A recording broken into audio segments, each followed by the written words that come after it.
I first noticed it at the corporate reception in Santa Fe. The La Fonda Hotel ballroom was lit in warm golds, every chandelier gleaming down on the swirl of suits, gowns, and sparkling glasses. The air was thick with the scent of catered hors d'oeuvres, garlic crostini, roasted peppers, the faintest trace of champagne bubbles, and layered over it all was the low hum of the jazz quartet tucked neatly into a corner. Their music barely competed with the din of mingled conversations and clinking cutlery, the steady background noise of people eager to impress each other. I had been in the middle of a conversation I wasn't really invested in, some VP from Denver explaining how his firm's quarterly results defied gravity. When my eyes drifted across the room in that idle way you do when your brain is searching for an escape hatch, that's when I saw her, Marie, half hidden in the shadows near the bar. It wasn't the fact she was there that caught me. It was how she was there. Her posture was relaxed, one hip leaning ever so slightly toward Rick, her colleague from procurement. Her right hand rested casually, but deliberately, on his shoulder, fingers curled inwards as if holding on. They weren't looking at each other like co-workers passing the time. There was a closeness there, the kind you can't fake, and certainly the kind you don't usually flaunt in a crowded reception unless you've grown too comfortable with it. Rick's back was toward me, but I could see the way Marie's face softened when he spoke. That wasn't the polite smile she gave strangers, nor the formal expression she wore during office events.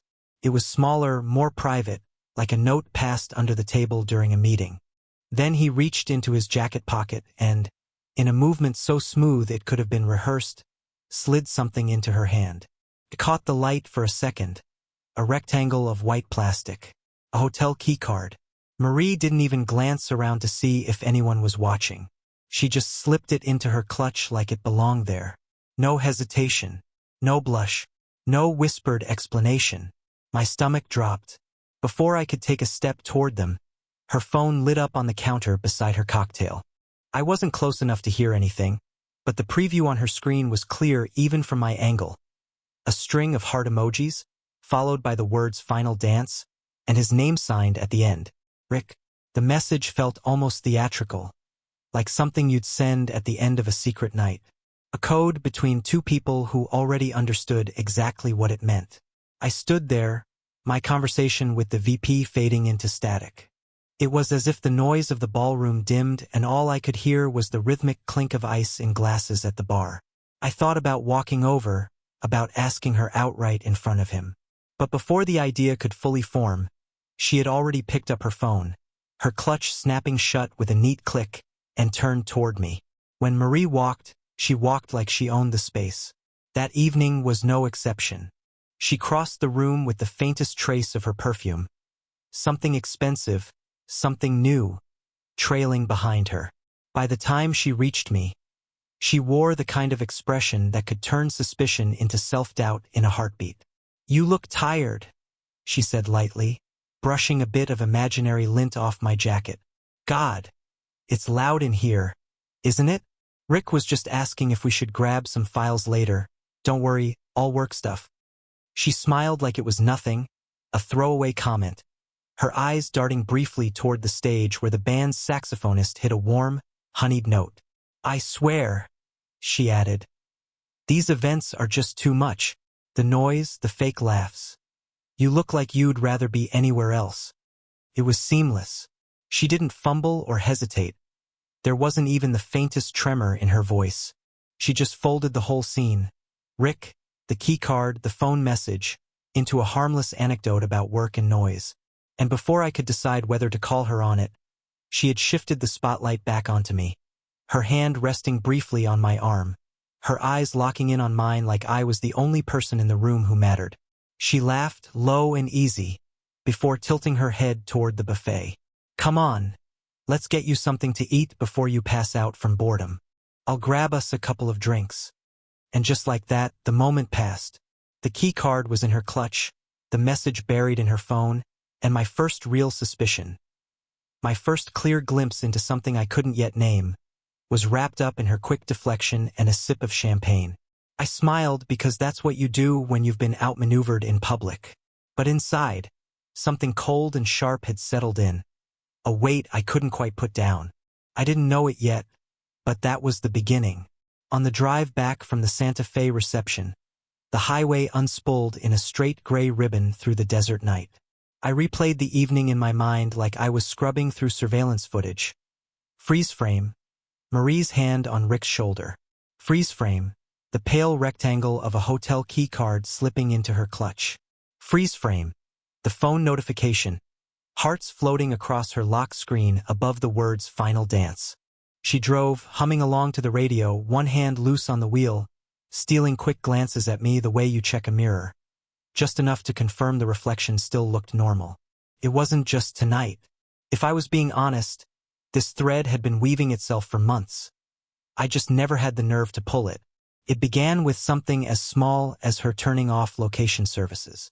"Battery saver," she explained, her thumb brushing over the setting, as if it were no more consequential than switching from Wi-Fi to mobile data. After that, the gray location unavailable dot became a fixture. I stopped asking when the questions started earning me the word paranoid. Then came the late-night client calls. She'd retreat to the guest room and close the door, sliding a folded towel against the crack like she was keeping something from escaping. Her voice rose and fell in soft waves, laughter punctuating phrases I couldn't quite make out. When she emerged, there was often a faint scent trailing her, floral with an oddly metallic bite. "A free sample from a conference gift bag," she'd say if I asked. I'd smile, and later, in the morning light, find the perfume brand on a discarded card in the trash. Weekends, too, started to take on a new rhythm.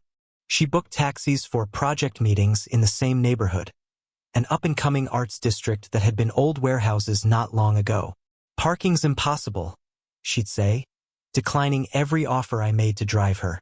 She'd leave with her hair perfectly set and come back with it tousled, her smile softer than the one she wore leaving the house. The rideshare receipts were precise but unrevealing. Just timestamps and a cross street I could picture in my mind. Nothing more. The bank statements began to know restaurants I'd never sat in. Names that sounded curated, not cooked. Hearth and Oak, the Juniper Room, Blue Window. We'd always been practical with money, celebrating milestones with burgers and hikes, not amuse-bouches and wine pairings. "Clients sign faster over scallops," she once joked when I asked.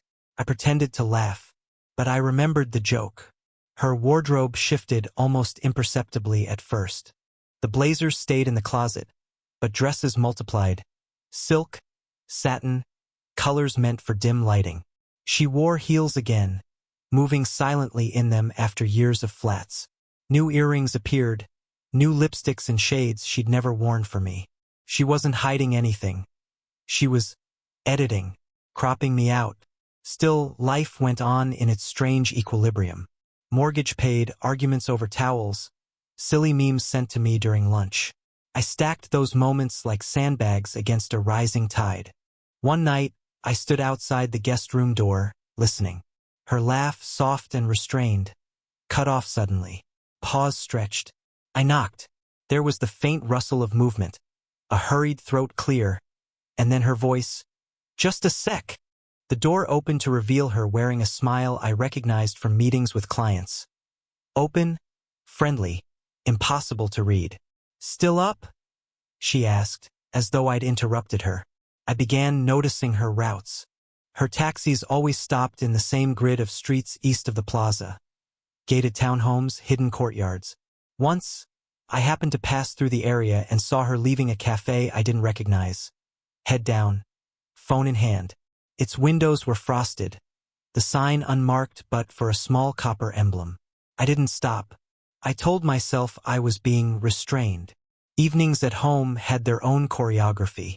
Shoes off, straight to the sink, washing her wrists before greeting me. The perfume would vanish, replaced by our citrus soap. She'd ask about my day in a voice that slid past my answers, then offer hers, enough detail to sound real, but polished enough to be fiction. I started to notice the absence of noise, texts unsent, calls unmade. Quiet became its own evidence. I'd wake before dawn, standing in the kitchen while the fridge hummed, asking myself the same question. If I'm right, what will I do? If I'm wrong, what have I already done by suspecting? I kept a mental log. Tuesday, location off. Guest room at 10:12 p.m. Perfume. Saturday, taxi to Canyon and 3rd. Home at 2:07 a.m. Lipstick smudged, zipper not aligned. Thursday, work dinner at Blue Window, bank charge posted at 1:13 a.m. Sunday, laundry day, a receipt from a boutique I'd never heard of. In a coat I'd never seen her wear. On their own, nothing. Together, they were cracks in the same bridge. I tried writing them down once, thinking ink might make it less dramatic. I stopped after 3 entries. Seeing them in black and white made me feel like I'd already crossed a line I couldn't return from.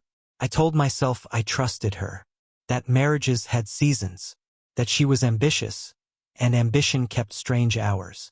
That waiting was dignified. It was until it felt like surrender. Her laughter changed, not in volume but in pitch, a tone that didn't include me. She listened to new music, skipping songs we once shared. She began Pilates at dawn. She drank sparkling water instead of wine. Her nails were kept short and neat, except for one night when I noticed a thin, fresh scratch across her ring finger. A fraud alert pinged one evening for a charge at a boutique hotel lounge. "Did you authorize $86 at the Aria?" the bank app asked. I tapped yes without hesitation. I already knew the answer. We went to a friend's birthday not long after. Someone asked me in that concerned tone if we were doing okay. I said we were fine. Marie, overhearing, squeezed my shoulder and said, "He hates small talk at big parties." The group laughed. She was helping me play my part. The house looked unchanged. Keys in the bowl, mail sorted, plants thriving. We watched a series together, argued about the ending, even planned a trip we'd never take. From the outside, we were intact. Inside, my hand was always just short of hers. I began counting the beats it took for her to look up from her phone when I entered a room. 3 beats to glance, 2 to smile, 1 to return to her screen. Every so often, she'd rest her head on my shoulder while we watched TV, and it felt like both a gift and a warning.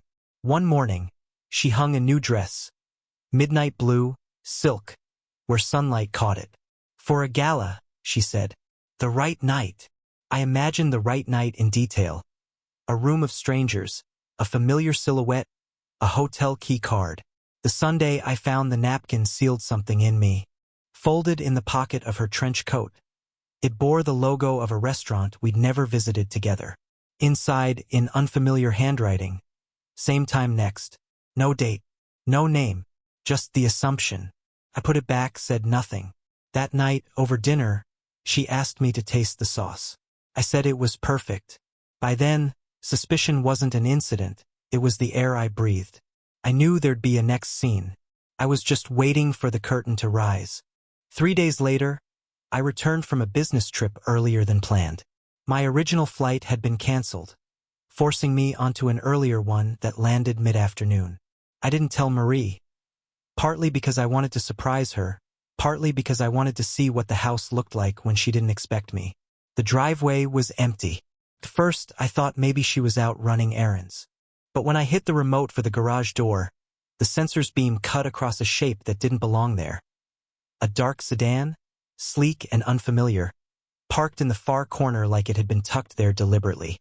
IK** led the engine and just sat in my car for a moment. I could hear the faint tick of cooling metal, the way you do after a long drive, and my pulse matching it beat for beat. I didn't recognize the make, but the plates were from out of county. Inside, the house was silent, the kind of stillness that makes you aware of every creak under your shoes. A faint smell hung in the air, hotel soap, crisp and floral, undercut by the sharper note of whiskey. In the kitchen, something stopped me cold. On the counter, half hidden beneath yesterday's mail, lay a white hotel key card. The same kind I'd seen in Marie's clutch at the Santa Fe reception. Same embossed logo. No room number. No explanation. I reached for it but stopped midway, my fingers hovering above the smooth plastic. My chest tightened.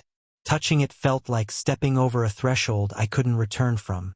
I left it where it was and climbed the stairs, each one feeling heavier than the last. The door to our bedroom was ajar. I pushed it open slowly. The bed was neatly made, the sunlight catching the folds in the duvet just so. Empty. Then I heard it, the faint, rhythmic sound of breathing coming from the guest room at the end of the hall. The door was closed, but the latch hadn't caught. I pushed gently, just enough to see inside.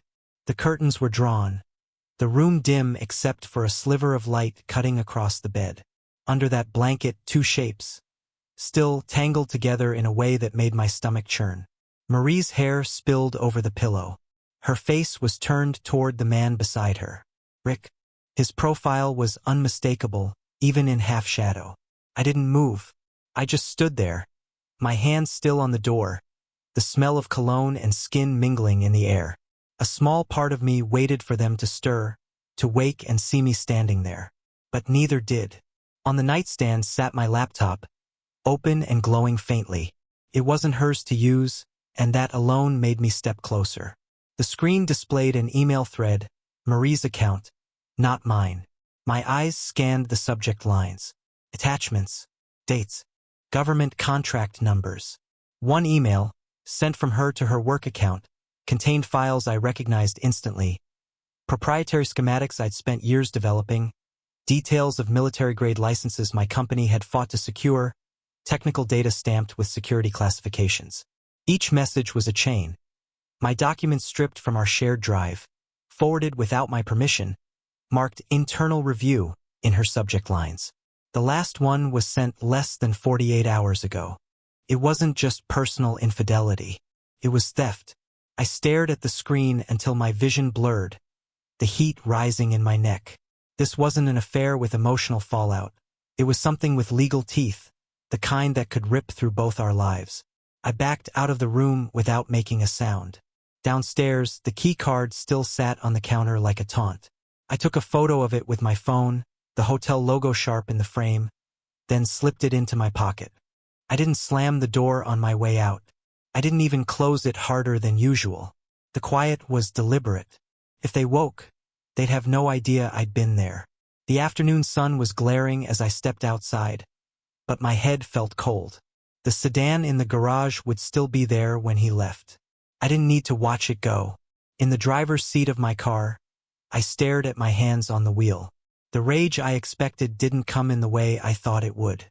Instead, there was a steady, focused calm, like my mind was already building a blueprint. I drove to my office. The security guard greeted me with surprise. No one had expected me back until tomorrow. I said nothing about my change in plans. I went straight to my desk, unlocked my private drawer, and began laying out the pieces of what I just found. The evidence was already enough for both a divorce attorney and a corporate legal team. The key card, the emails, the proprietary files, Rick's presence in my house. I thought about the last few months, the location services turned off, the expensive dinners, the perfume, the deliberate shifts in her wardrobe. Every detail was now part of a larger structure, one that wasn't about love or attention, but access. Marie hadn't just chosen him. She'd chosen him as part of something bigger. I didn't yet know the full scope, but I knew this much. She had crossed from betrayal into sabotage. And she'd done it with the same seamless confidence she'd used to deflect me at that reception. As I sat there, I could almost hear her voice from that night. Soft, amused, turning suspicion into a joke. But this time I had more than suspicion. I had facts. I knew exactly what I was going to do next. I didn't go home that night. Once I left the office, I drove aimlessly for an hour, the desert stretching out in every direction, the sky pulling toward that deep violet just before darkness. My phone buzzed twice, both from Marie. I didn't open them. I didn't need to read whatever excuse she'd wrapped in polite words. I already knew the truth, and now I needed to decide what to do with it. When I finally parked, it was in the underground garage of my company headquarters. The fluorescent lights hummed overhead, washing everything in a flat white glow. I took the elevator up to my office, unlocked the door, and sat down at my desk with a legal pad. The first thing I wrote in small block letters was control. Underneath, I listed the assets, financial, legal, digital, that still had my name attached. Joint accounts, shared credit cards, investment portfolios. The trust fund I'd set up years ago but never finalized. My intellectual property filings. The security protocols for the schematics Marie had been forwarding. Every move I made from that moment on had to accomplish two things: protect myself and make sure she couldn't touch what wasn't hers. Step 1 was the money. I called my financial advisor directly, bypassing email entirely. By the end of the conversation, every liquid asset tied to my personal earnings had been moved into a private trust under my name alone. Joint accounts were stripped of access on her side. Credit cards frozen. Automatic transfers halted. Step 2 was the legal side. I had an attorney on retainer, one who had handled delicate contract disputes for me before. When I explained the situation, both the personal betrayal and the evidence of corporate theft, there was no hesitation. "You have to treat this as two separate but parallel operations," he said. "We file for separation and asset protection now, and we alert the Federal Contracts Division before she can claim any legitimate stake in your work." Step 3. Information security. My company's cybersecurity lead was a man named Weston, calm, deliberate, with the kind of precision you want in someone who can lock down servers like a bank vault. I didn't tell him the personal details, only that there had been an unauthorized transfer of sensitive data. "Freeze everything she could have touched," I instructed. "Not a wipe, not a deletion.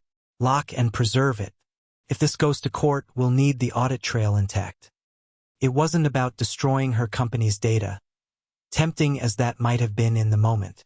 It was about preservation, evidence, the kind that could stand in front of a federal investigator without crumbling. While Weston worked, I drafted a timeline of every irregularity I could recall over the past 6 months. Dates, events, the sudden trips, the changed passwords, the dinners at unfamiliar restaurants. I cross-referenced it with transaction histories, location pings from the rare times her phone had been on, and even photos from corporate events. The picture that formed was a map of deliberate, careful movement, hers, not mine. Around midnight, Weston called back. "We've locked her account credentials and restricted access to all relevant files. Everything she touched has been cloned for review. If she tries to log in now, it'll trigger an alert on my phone." I hung up, leaning back in my chair. There was a strange clarity in all of this. I wasn't shouting. I wasn't pacing. I was dismantling something brick by brick, and for the first time since Santa Fe, I felt in control again. The next morning, I didn't go home. Instead, I met with my attorney in person. We went over the documentation **TS of the emails, the metadata from the attachments, photographs of the hotel keycard, and the entry I'd made into the guest room. He nodded as I spoke, taking notes without interrupting.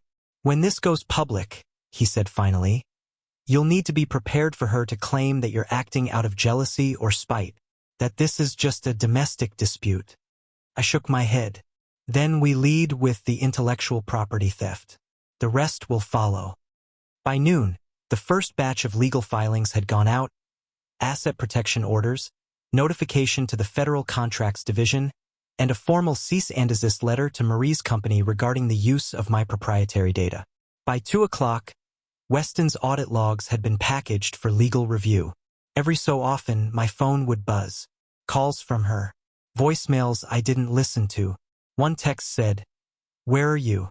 We need to talk. This isn't what it looks like." Another, "Please call me. You're overreacting." The last one before I blocked her read, "You're making a mistake." By the time I left the office that evening, my path forward was set. There would be no confrontation, no shouting match in the living room. She wouldn't get the satisfaction of seeing me unravel. I'd learned something in those quiet hours.